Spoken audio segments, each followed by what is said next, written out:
This is a photo of the ancient Egyptians' pyramids. But are the ancient Egyptians the only civilization that ever created pyramids? Aren't there others? There are. Let's find out in this new episode of your guided notes 3.2, The Empires of Meso and South America. And here's your lesson goal. By the time we're finished this lesson, you should be able to compare the key economic, cultural, and political characteristics of major civilizations in Meso and South America. This is your unit standard 3.18. And here's your vocabulary. Take the time now to press pause and jot down this vocabulary words in your guided notes. We have chinampas, terrace farming, meter system, maize or mice, and quipu. Let's start out with the first empire, the Olmecs. They were the first known empire in Mesoamerica and appeared around 1200 BCE. They were talented artists and they spread their empire along Mexico's Gulf Coast, which is seen here.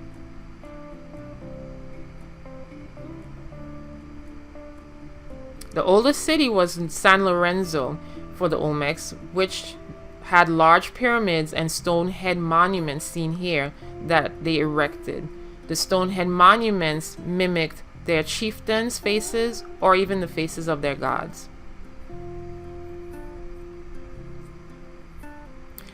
The Olmecs also later influenced societies like the Maya, and they were also creators of ceremonial ball games similar to what we know today as basketball and soccer.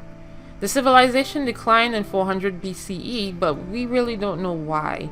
But they did develop a calendar and numeric system that is influenced us today. Next was the Maya.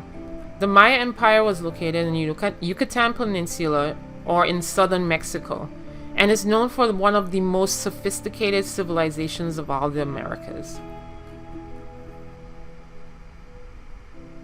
The Maya developed a complex yet accurate calendar system. So if you remember that movie 2001 or the Doomsday, when everybody was thinking that 2001 December 21st was going to be the end of the world, well, that's where this comes from, this Maya calendar.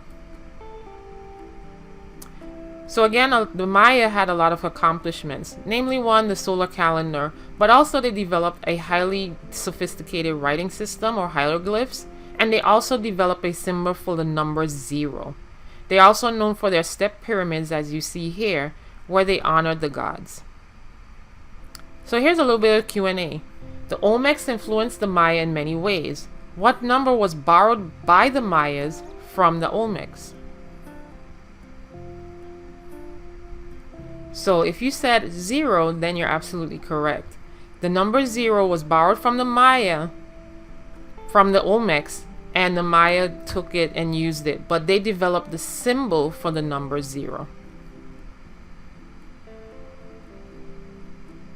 Now the Maya declined around 800 AD. It's possible because of volcanic eruptions, internal conflicts, they overused the land and so forth, but they did have a very monumental influence on the next empire that we're going to talk about, which is the Aztec Empire.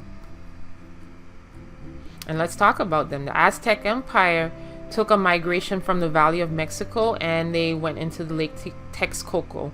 And then they established the capital known as Tenochtitlan, which is currently Mexico City. They're known for their complex political and economic structures.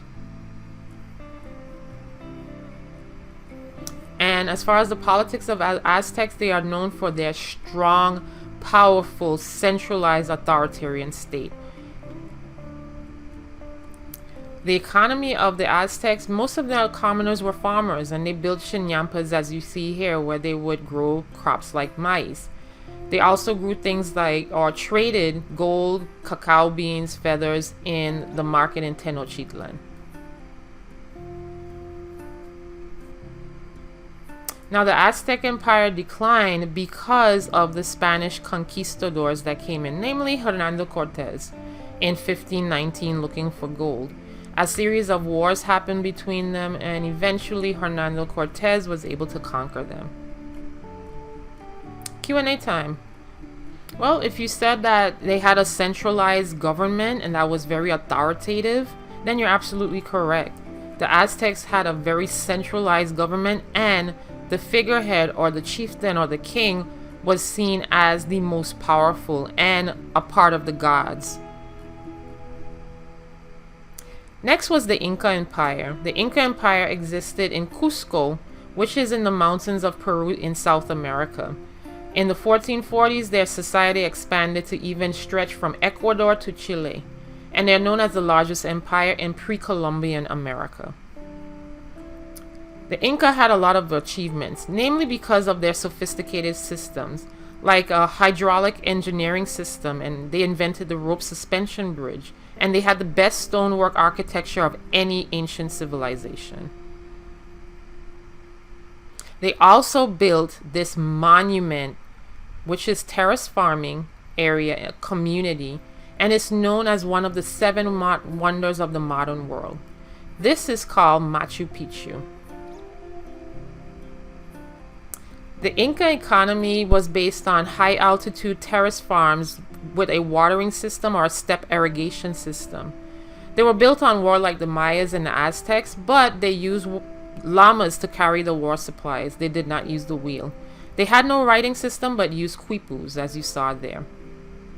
The Inca also declined because they would succumb to Spanish conquistadors. The meter system was introduced, and they died under the harsh conditions of the meter system. Now, in Meso and South American religion, practically all of the religions practice polytheism and human sacrifice. Only the Aztecs and Inca differed a little bit in terms of their supreme gods, and the Incas believed or was tied to everyday life. Q&A time. How did the Meso and South American empires use geography of their area to advance their society? Go ahead and answer that in Edpuzzle. And I thank you for listening. This is the end of this particular unit, and get ready to deep dive and journey into a quest of the empires. I'll see you soon.